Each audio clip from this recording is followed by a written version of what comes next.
Jeeps are so unreliable.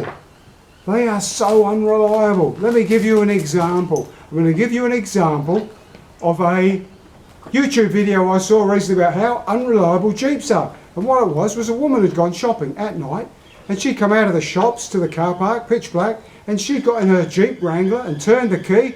And when she turned the key, all the lights were flashing and bells were ringing and dingers were donging and dongers were dinging and the hazard lights were going and the car was going mad, and she screamed and she called out, what's going on? Please somebody help me with this. And she posted this disaster of her Jeep Wrangler on YouTube and got all these people watching it because this was such an unreliable Jeep. But when I saw this video, I thought, being an old ex-copper, suspicious, bitter, twisted, I thought I want to have a look and see what really happened with this Jeep disaster. So what happened was, yes, it was a Wrangler, it was a short wheelbase Wrangler, and when she bought it second hand.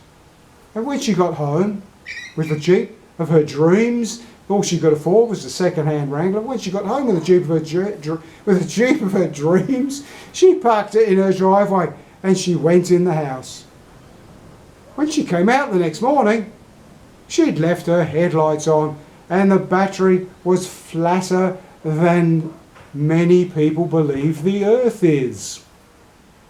She might well have been one of them. Anyway, moving on. So then what happened is, she called a neighbour. She panicked. Please help me. I'm a poor female. Please help me. So the neighbour came and he jump-started her. And he said to her, if you drive for about half an hour, you should recharge battery and you should be right. So she drove to work and the car was fine, daylight. And then she drove home that night and parked the car, again in daylight. And she went in and she came out the next morning and she'd left her headlights on again. Do you know, a mistake is not a mistake if you learn a lesson from it. Clearly she hadn't learned a lesson because she had left the headlights on 2 nights in a row and again had a flat battery.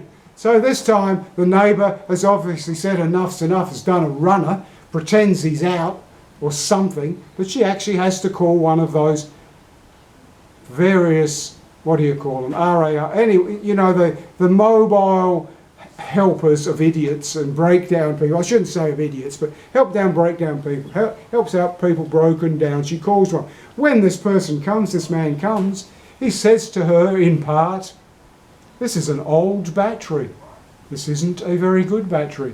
It has at least one dead cell. I can swap a battery for you now if you wish. She says no. She'd probably seen the movie Duel. Seen the Dennis Weaver movie Duel, the black tanker chasing Dennis Weaver through the hills. He pulls into a service station in his car, bonnet gets put up, service station attendant says, well mate, I think you need a new radiator hose, and Dennis Weaver mumbles under his breath, yeah right mate, what a con job. He was like, no thanks, she'll be right. And of course later on in the movie the radiator hose blows.